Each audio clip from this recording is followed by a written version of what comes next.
Seguimos con más información y vamos a hablar de los encuentros que mantuvo el presidente Javier Milei durante su viaje a los Estados Unidos. Está con nosotros Agustín Echevarne, economista especializado en desarrollo económico. Agustín, buen día, ¿cómo estás? Buen día, ¿cómo estás, Rocío? Un gustazo hablar contigo. Bien, gracias. Bueno, algunos cuestionaban un poco ese viaje del presidente Javier Milei, si era o no realmente importante, sobre todo más allá de la situación económica por el reacomodamiento de gabinete. ¿Fue importante, Agustín, ese viaje, esos encuentros que mantuvo? Bueno, eso lo vamos a saber en el futuro, ¿no? Pero yo creo que los encuentros en sí mismos son muy importantes. Ya que estaba hablando con gente como Sam Altman, que es el que hizo GPT Chat, que está revolucionando el mundo, con Zuckerberg, que es el hombre que, digamos, revolucionó las comunicaciones en el mundo, es el dueño de Facebook, de Instagram, de WhatsApp. Así que imagínate que son de las personas más importantes del mundo Del y mundo, con... totalmente. Y digo, ya lo conocemos a Javier Milei, tal vez a ellos sí los conocemos a través de sus creaciones, pero tal vez no su perfil. Ellos suelen reunirse con presidentes. ¿Cómo es ese aspecto tal vez de ellos más político-ideológico, no? Porque incluso, bueno, ya vimos claramente la proximidad que tiene Elon Musk con Javier Milei, pero ¿qué hay de los otros? ¿Qué significa también que ellos se hayan sacado esas fotos, estos coqueteos también en redes sociales? ¿Cómo es el perfil de ellos? Bueno, a mí realmente me impresiona el grado de contacto que han tenido y de familiaridad que pareciera, ¿no? Es como que son gente que son de algún modo soñadores que logran llevar adelante sus sueños. Ujú. Y para mí lo más importante que tiene es que Argentina puede llegar a ser el día de mañana un jugador en ese tema por varios temas. Por ejemplo, cuando tomas la inteligencia artificial en conjunto absorbe el 1,5% de la energía del mundo. Es decir, es una inmensidad. Pero al ritmo que está creciendo, puede llegar a estar en una década o un poco más, en llegar a más del 8% de toda la energía del mundo. Es decir, que necesitan una inmensa cantidad de energía. Y lo otro que necesitan es frío, porque todas esas computadoras que tenés que meterlas en un lugar con mucho frío te permite reducir la cantidad de energía que absorben. Entonces Ujú. Argentina podría ser de ese lado, en la Patagonia Argentina, un lugar especialísimo para eso. Por ejemplo, tenemos vaca muerta, tenemos el frío, pero sobre todo creo que lo que están viendo en Javier Milei es una persona que quiere cambiar el discurso que se está dando en el mundo, donde la socialdemocracia de alguna manera fue un discurso permanente durante mucho tiempo, pero una socialdemocracia que fue avanzando sobre los derechos de las personas, Ujú. porque te fueron aumentando los impuestos prácticamente en casi todos los países del mundo. El Claro. aumento de impuestos fue sideral, ¿no? Incluso cuando vos tomás el continente entero como Europa, crecía mucho más rápido con bajos impuestos, ahora tiene tantos impuestos que crece mucho menos. Pero los propios Estados Unidos fueron aumentando también su nivel de impuestos y el peso del Estado sobre la economía. Y ahora están encontrando un discurso de un presidente que les dice, miren, eso fue un error porque se exageró, nos fuimos y que además estuvo anticipado por un premio Nobel que era Hayek, que te hablaba del camino de servidumbre. Y ahora te dice, nosotros queremos hacer en Argentina todo lo contrario, queremos dar vuelta para atrás esto. Por supuesto, estamos en medio de una crisis importante, pero una vez que saquemos esto, vamos a hacer un montón de reformas para que Argentina sea de los países más libres del mundo. Bueno, igual Yo creo que ese Agustín. discurso les gusta. Sí, claro. Bueno, allá hay que analizar en ese sentido, digo, la estructura de cada país en materia tributaria y por qué en este caso aumentó la presión fiscal, ¿no? Pero pensaba entre vos decías que para ver si ha sido o no importante más allá de esta foto, ¿no? Con líderes del presente y seguramente del futuro por la industria en la que están. Vos decías, hay que, bueno, justamente saber eso que va a suceder, si van a venir inversiones o no. Se ofreció la desregulación, ¿no? Digo, en el marco de estos encuentros, que vengan acá y que, mientras en Europa en particular se está debatiendo las regulaciones que va a tener la industria, acá sacarlas. ¿Qué pensás de eso y qué significa también? Porque a algunos eso les pareció nuevamente tal vez... Algo llamativo, incluso riesgoso, ¿no? Todavía, digo, se está tratando de conocer cuál es el alcance, los efectos, cuál es la dimensión, digo, del desarrollo de la inteligencia artificial. Yo creo que va a ser totalmente imposible frenarlo. Hay gente que se ha asustado con la inteligencia artificial, lo cual, por supuesto, a mí me deja también, cuando yo miro lo que está pasando, es impresionante y está viniendo a un ritmo enorme. Yo doy charla de estos temas desde el 2005 que leí La singularidad está cerca. Y la singularidad es un fenómeno que se espera donde la inteligencia artificial de alguna manera puede superar la mayor parte de la mentalidad de la mente humana.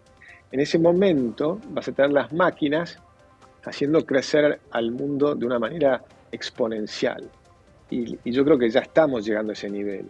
Con lo cual es importantísimo estar en lo que está ocurriendo, o sea, estar cerca de lo que está ocurriendo y ser parte de lo que ocurre.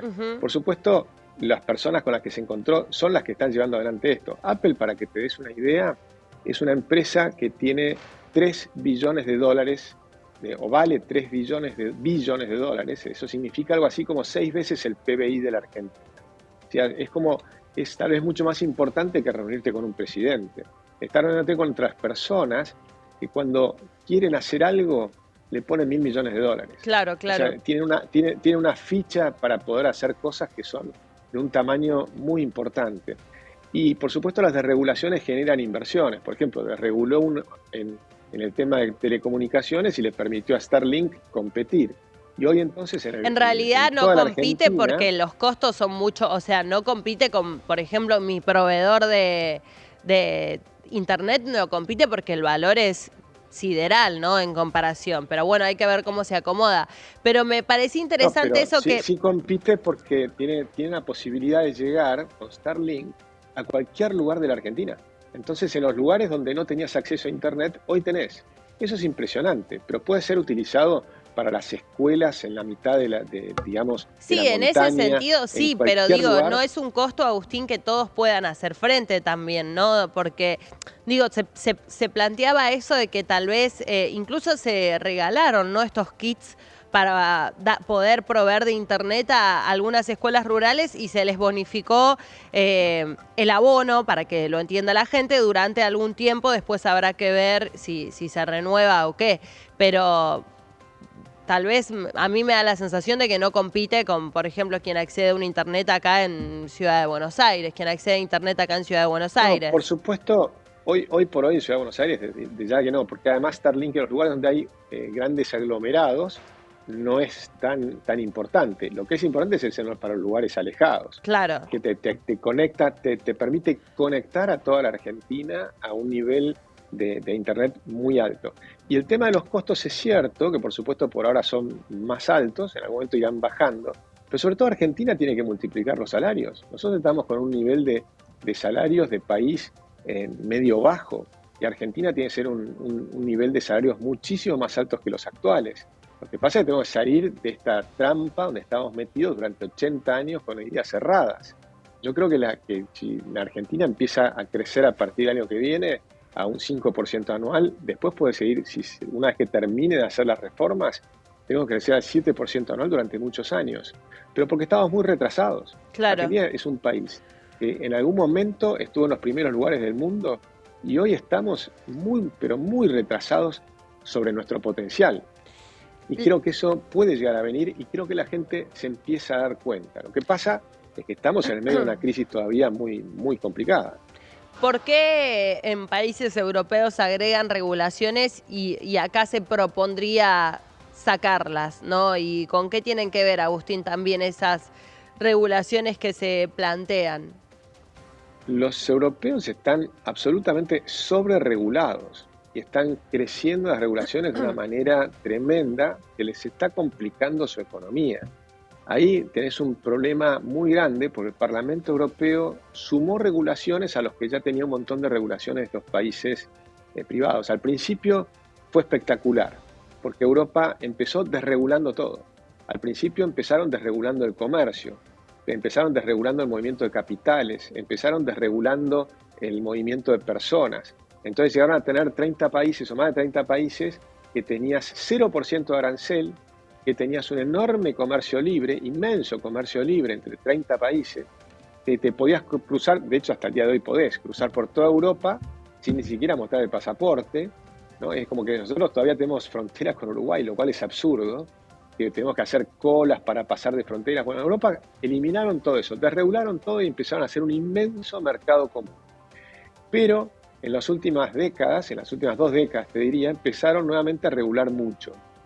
Y ahora están absolutamente sobreregulados. Te regulan hasta el tamaño de las bananas que pueden importar a ese mercado. Y yo creo que es un error.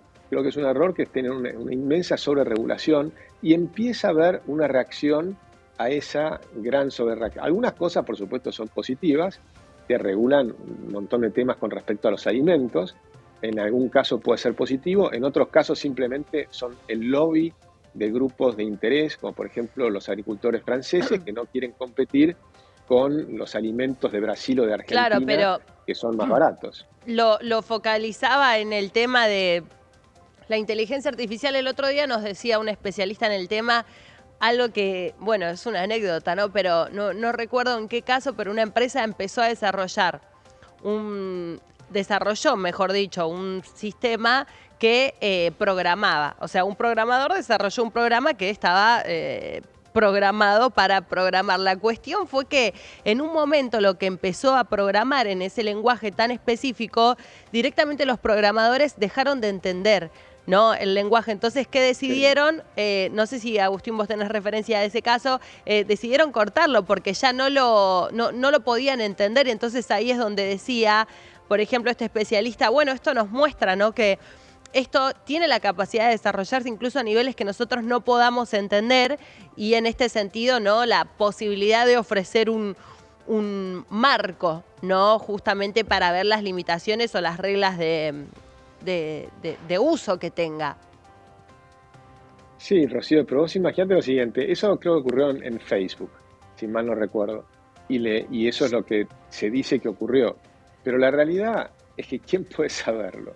O sea, un burócrata jamás va a saber lo que está pasando adentro de esos inmensos frameworks que están trabajando en esas cosas.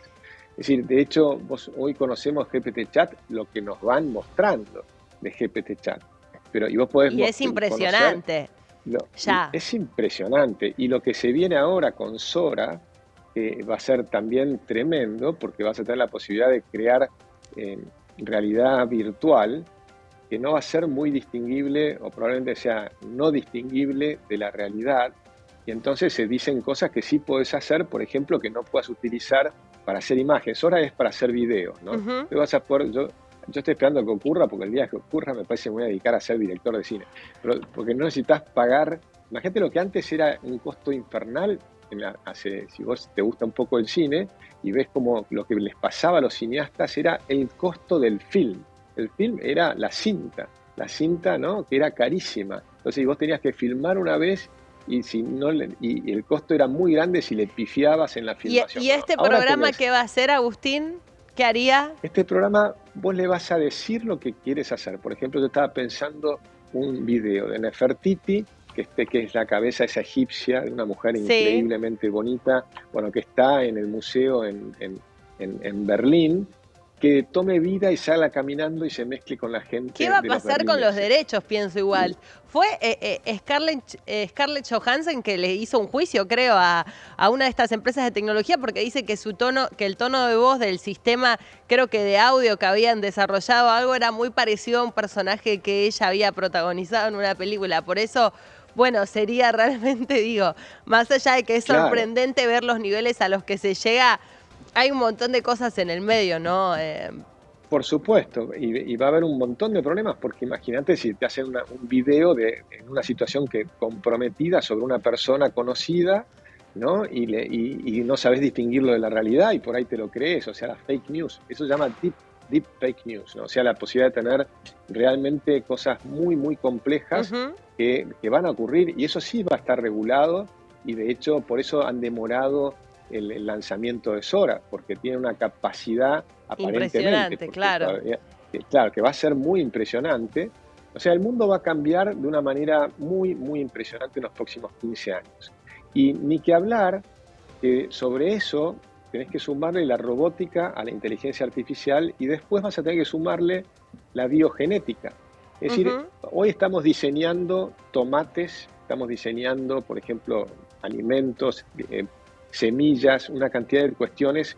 Con computadoras empezás a modificar lo que antes hacías a través de los granos híbridos, combinando granos y demás, hoy lo hacen las computadoras. Claro, claro. Pero el día de mañana lo vas a empezar a hacer con los seres humanos, con los animales y con los seres humanos. Entonces el mundo está viniendo un cambio inmenso. Por supuesto, mucha gente va a tratar de frenar ese cambio, pero no lo vas a poder frenar, porque lo que no hace un país lo va a hacer otro país, y si no lo haces te quedas atrasado.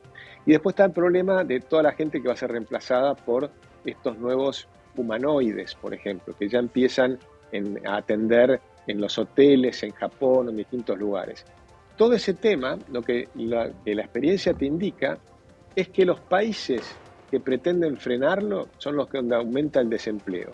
Los países que abrazan el cambio, los países que empiezan a entenderlo, que cambian sus sistemas educativos. Nosotros tenemos que hacer una revolución educativa muy rápida. Yo lamento que todavía no se esté hablando de estos temas, pero es importante. Yo bueno, trato de hacerlo siempre. Podemos ampliar, Agustín. En este caso me parece súper interesante el tema de la educación, ¿no? Porque incluso acá con algunos índices que tal vez hablan de lo que pasa, ¿no? Con la compresión de textos y demás en las escuelas, en los chicos, ¿no? Ya sea de nivel inicial o de secundario, algunos otros hablan de hacer una pequeña reconversión, ¿no? A básicamente lo tecnológico, porque hoy los chicos están todo el tiempo con un dispositivo en la mano, entonces realmente es difícil que se sienten a leer, ¿no? Un texto. Educativa. Sí. Bueno, revolución educativa. Lo conversamos, en la escuela. Lo ampliamos, Agustín, en otra ocasión. Te dejamos con ese pedido. Gracias por atendernos y traernos tu análisis. Un abrazo grande. Otro para vos.